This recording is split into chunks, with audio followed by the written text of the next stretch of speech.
Blast off!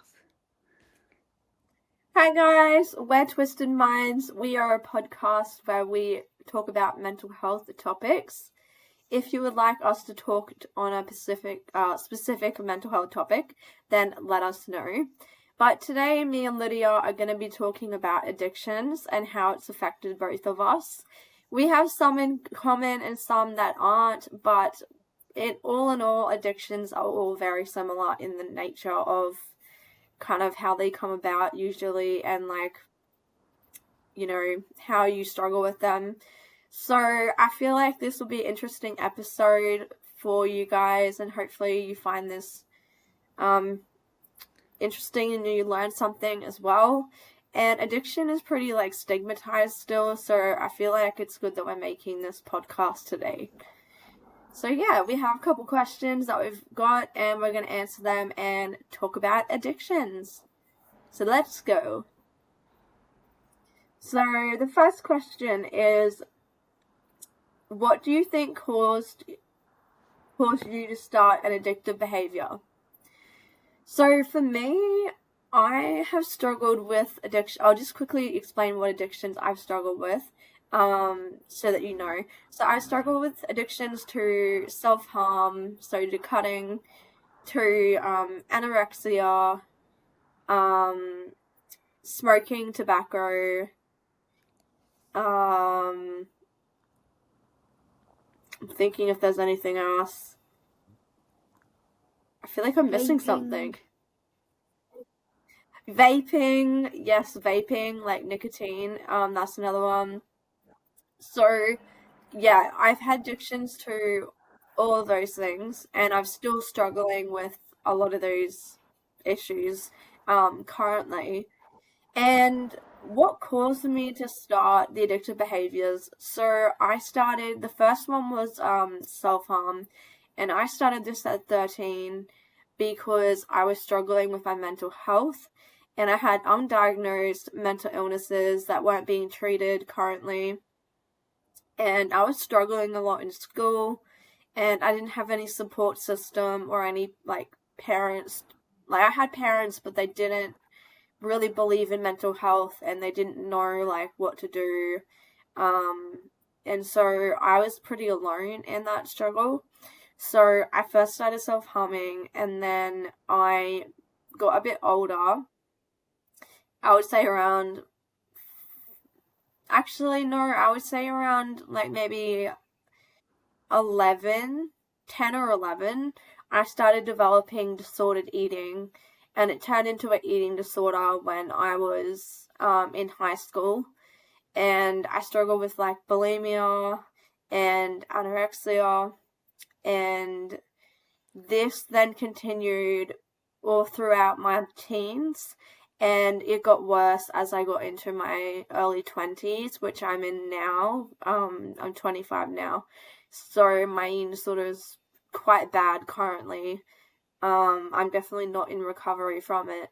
So, yeah, and then the vaping and the smoking tobacco came about when I was in hospital about 4 years ago, and I was really struggling. I was very, very unwell with psychosis, with schizoaffective disorder, and I was just struggling so much, and people would offer me cigarettes and vapes and stuff, and so I just eventually started vaping and smoking, and it just went from there, and then I got really addicted to it, and I've been very on and off with it. So yeah, but what caused the addictive behaviors, it was all really due to my mental health.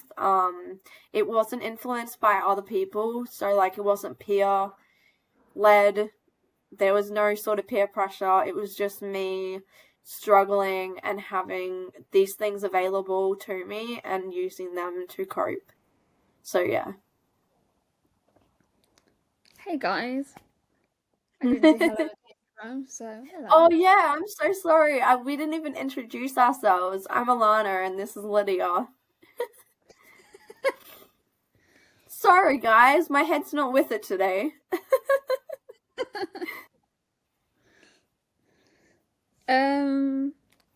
So my addictions were cocaine. Sounds great. self-harm, and my eating disorder. I've never been one for vapes, so Yeah, good thing. although I did vape when I was in hospital because we wasn't allowed to like use it. I wasn't allowed out because I was on a section. Yeah. So I went to the vending machine and got a vape. I can't believe they have them in vending machines here. Like, you cannot do that. You have to buy them like black market. Yeah, you can buy them in vending machines in psych wards. Oh my gosh! That's insane! What was the question? Yeah, I know, it's a big question. What do you think caused you to start an addictive behaviour? So let's start with self-harm. That's the longest standing one I've got. I Yeah. started self-harming when I was 6 or 7, so I was very young. Yeah. I didn't Actually, want I self-harm. just realized that I started self-harming when I was a kid as well. But sorry, keep going. I just completely forgot about that part of my life. I didn't know what self-harm was. I didn't know it was wrong or bad. Yeah. I just thought this is how everyone copes. Yeah. Yeah, but I still felt the need to hide it. Mm. Because I used to self-harm on my chest. Yeah. I don't think you can see the scars, but they're there. Yeah. And what caused me to start that was I was being abused by my mom. And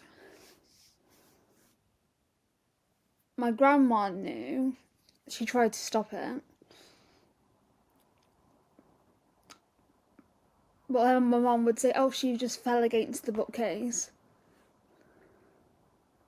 That's hard. So there was that going on.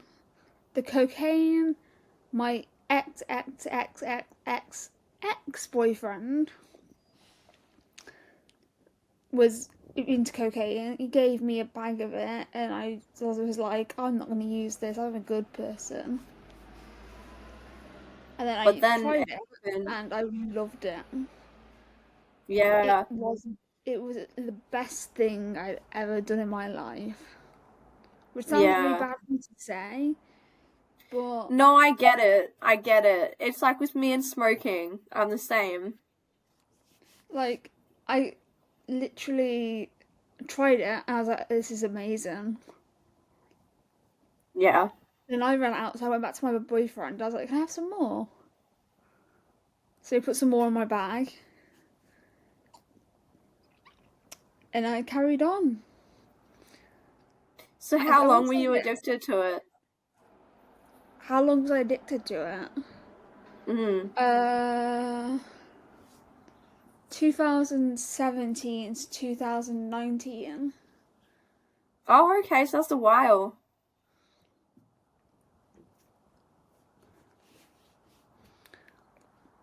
Sorry, my hair's annoying me. That's okay.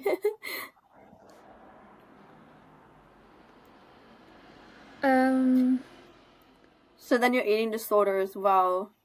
Yeah, my eating disorder kicked in around the age of 13. And I don't know what triggered that. Well, I do. I was being bullied about my weight, so.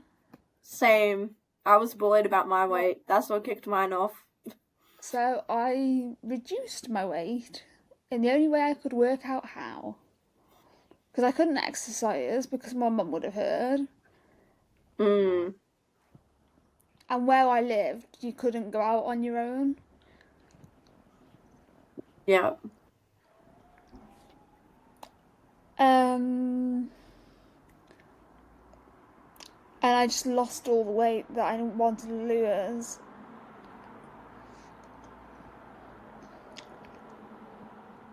I don't.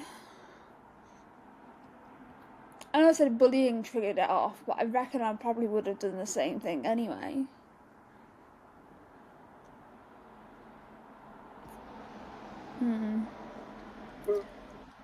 But my worst addiction was the cocaine, Yeah. which, as of 3 days ago, I am 6 years free from cocaine.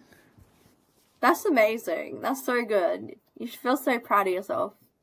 Because that would be a really hard thing to quit.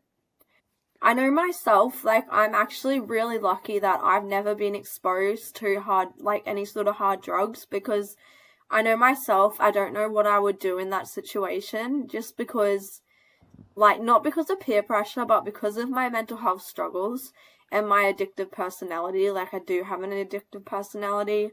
I'm very drawn towards these type of things. So I don't know what would happen if someone offered me any drug. So it's a good thing that I haven't been exposed to it, because I probably would experiment with things. But I think it's difficult, like, I think because I have borderline personality disorder as part of my diagnosis, I have, like, a very addictive personality, and it gets me in trouble because I get addicted to things that make me feel high or manic or euphoric. And I always want to feel euphoric all the time. And so I'm always chasing, like, a high from something. So the next question is, how did your addiction impact your mental health? So the cocaine triggered mania. Mm-hmm. And I spent a lot of money on clothes. That's what I do. You also By the way, buy we both have cameras. schizoaffective disorder, so we get mania as well. You also buy cameras when you're manic. And a million not a million, but a lot of books and Nintendo games. I think I win the Nintendo game one. You do. I have You do. 74. I don't know that many. I have like 5. I was playing on my Switch yesterday. Yes, so was I. And we got my little camera. I know, it's so cute. We're gonna be using this when she comes over here. Like, a lot. I'm also using it to do my weekly vlog this week. Yes. Anyway, back on the subject. Yeah, sorry guys, we get distracted sometimes. So the cocaine triggered mania, which then my meds got increased to bring down. Then I'd go and use more cocaine, and it'd go back up to mania. Kind of a catch-22 there. Yeah, not the best situation. Then the self-harm didn't make me depressed, but it made me down. Like, I wasn't depressed because I'm depressed now. Yeah. Unfortunately. Schizoaffective disorder, bipolar type. Fun.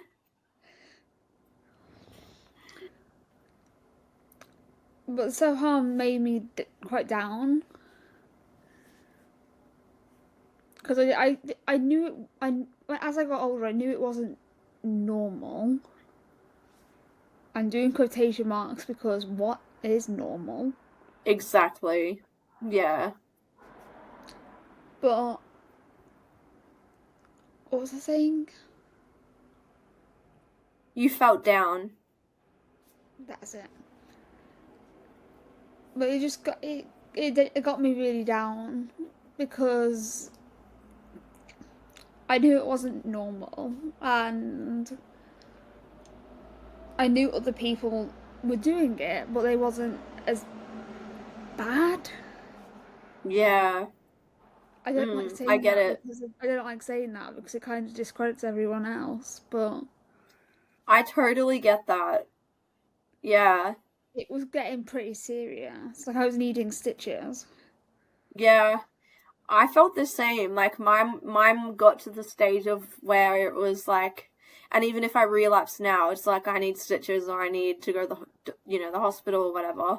And it's like you kind of start to think like, oh wow, this is actually getting really bad. you know?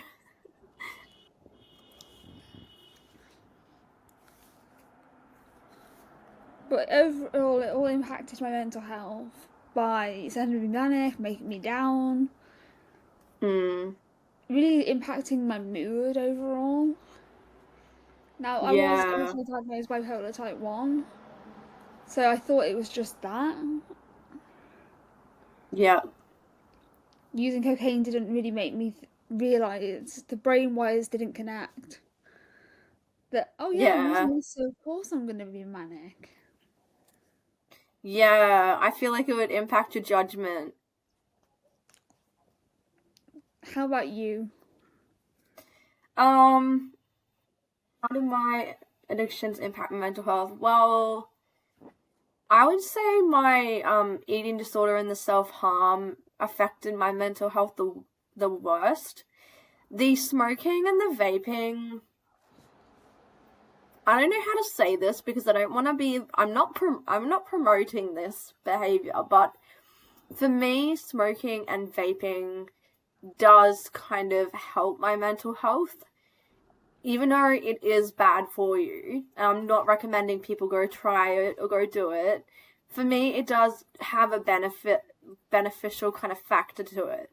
Whereas with the self-harm and the eating disorder, although I would claim that my eating disorder and the self-harm was helping me, it actually was doing way, way more damage, and it got really, like I was saying, it got really bad physically, and it was to the point where I knew that some other people in my grade were doing it, but they eventually stopped, and theirs weren't as physically intense as mine.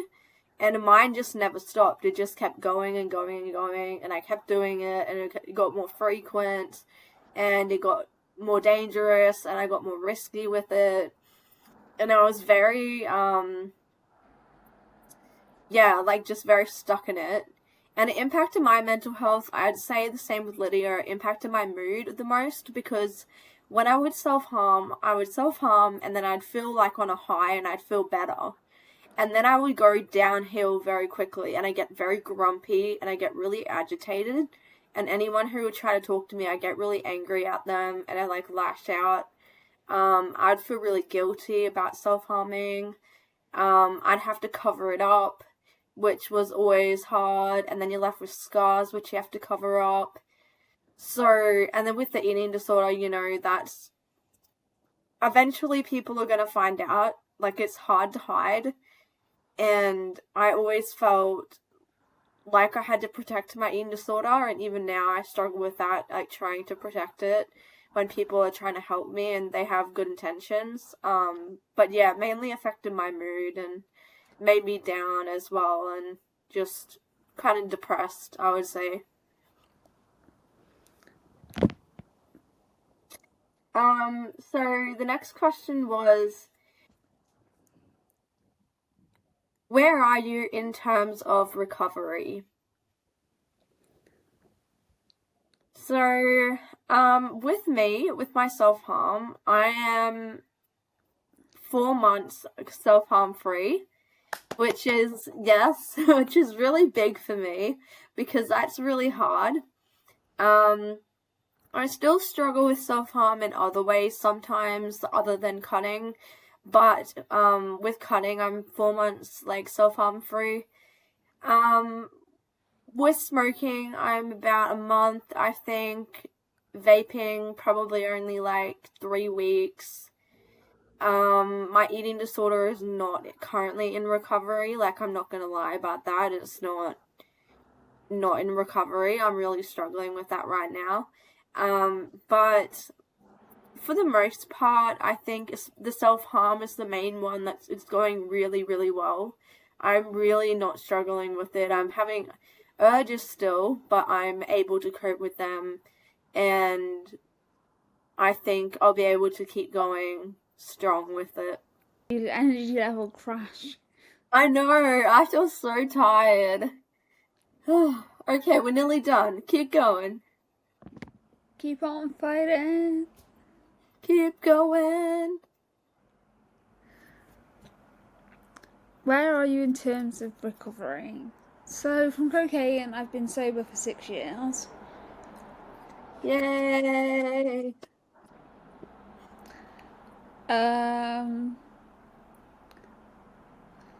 Self-harm. I don't know how long it's been.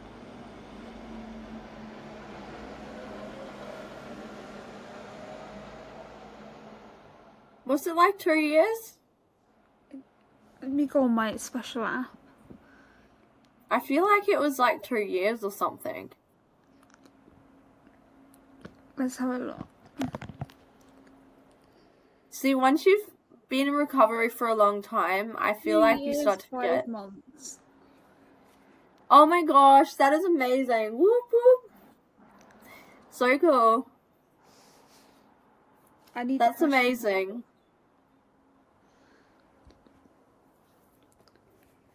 So yeah, and my eating disorder is, well,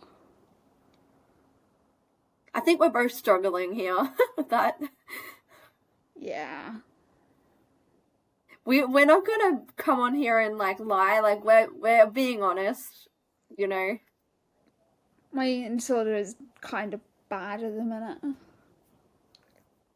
Yeah. I think there's always that one addiction that kind of hangs on. And for me, that was the self-harm and the addiction, and the eating disorder. Like the really difficult ones to kind of quit. Yeah. So the next question is, when did you realize you had an addiction? This is an interesting one because I have different answers for different things. With my eating disorder, I was in denial for years, and it's only been recently that I've actually admitted that I had a problem. I'd say in the past 2 years. So I was in full denial that there was anything wrong, and when people would try to tell me there was something wrong, I would just basically make excuses. With my self-harm, I went through a stage when I first started where I did know it was a problem, and I realized it was an addiction. But then I got into a phase where I was doing it really badly, and I was very mentally unwell, and when people would try to help me, like my counselor, I would just completely like retaliate and say that it wasn't a problem and that it was fine. Like they'd be telling me about all the health risks and everything and trying to do harm reduction with me, and I would just be like completely like, just, it's not a problem, I don't have a problem, like totally just denying it.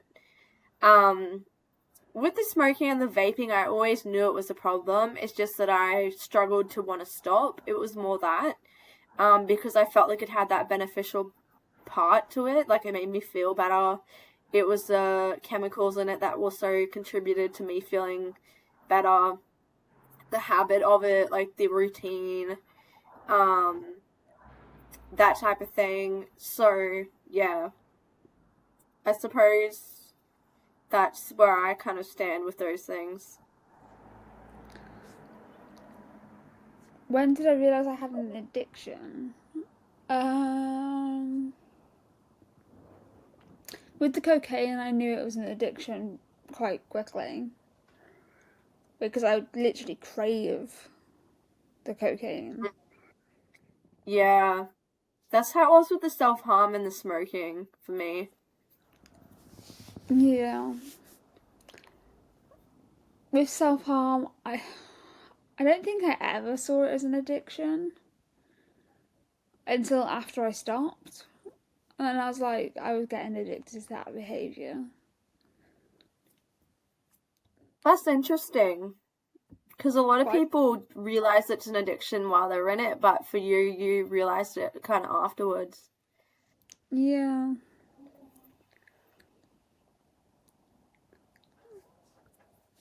And then with the eating disorder, I know that's an addiction.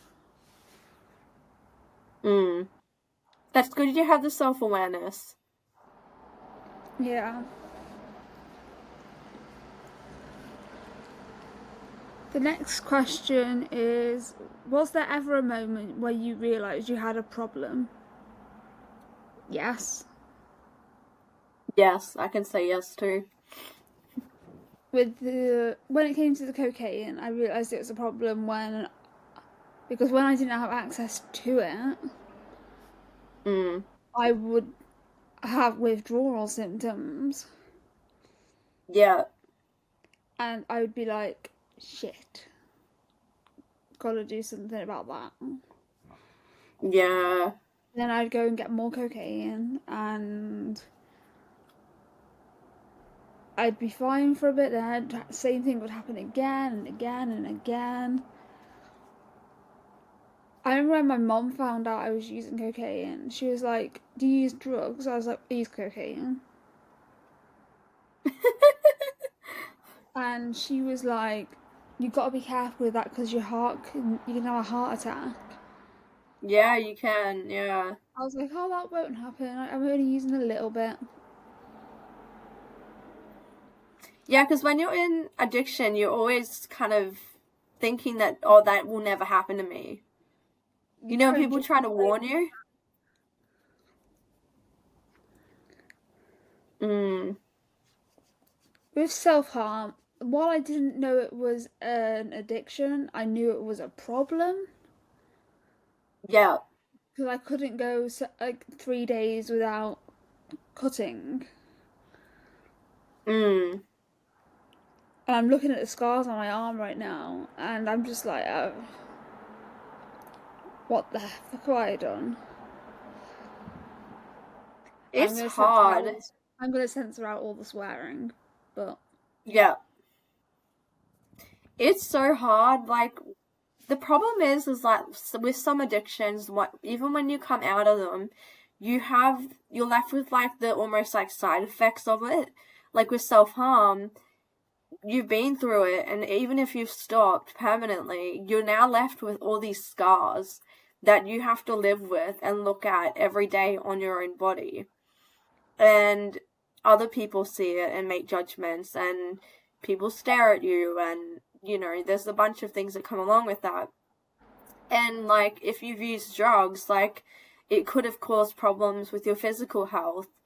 Like Lydia said, like you're at risk of having a heart attack. With self-harm, you're at risk of getting infections, which can be like fatal. You can get sepsis. Like there's so many like eating disorders, you can die from them. Like there's so many things that can come out of them, but when you're in denial or you don't think you have a problem or you're so addicted to things, it makes it really hard. And when I realized I had a problem was when, same with Lydia, I couldn't stop what I was doing and I had to do it. And with like even the smoking, like I get cravings. When I don't smoke, I get the worst cravings ever. And I just feel like pulling my hair out, like it's so bad. And that's when I realized, like, crap, I have a problem because I can't go days like without this, or I can't go a day without self harming, or an hour without self harming, like without cutting and stuff. And so it was like kind of hit me in the face that I did have a problem. Um, but sometimes it took me a while to realize that. And I think with addictions, like often you do need outside help.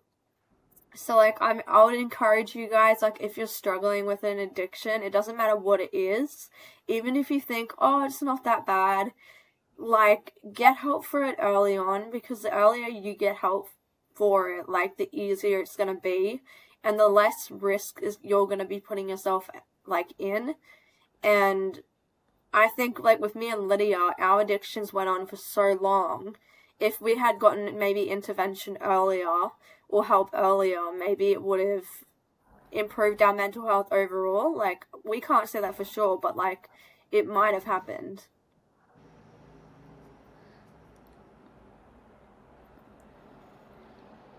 Do you have anything to say on that point, Lydia, before we end? Like maybe some advice on if someone's struggling with an addiction, like what they could do, like as a first step. If you're struggling with addiction, especially drug addiction, I'd Yeah, recommend that would be good. Yeah, drug addiction. I recommend NA or AA. Yeah. I got my 1 year chit, Mhm. and it made me feel so good that I'd been free from that substance for so long.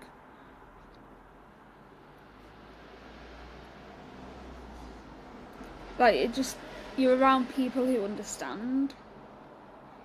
Yeah. They do push religion a lot, which Yeah. Which isn't for everyone. not my cup of tea, but Yeah. Yeah. I still went. Yeah.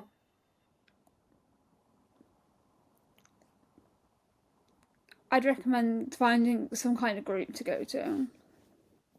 Yeah, I think groups are really important. I went to a like addictions group for a few weeks, and I actually got videos on my channel of me talking about my experience doing that, and it was very helpful, and it was really insightful and encouraging just to have those other people around you, because I think that's what you need community, and you need other people there to support you and to help you. And if you need to do something like go to rehab or go to a specific treatment center, like if you have the means to and you're able to, like that's something that's also an option.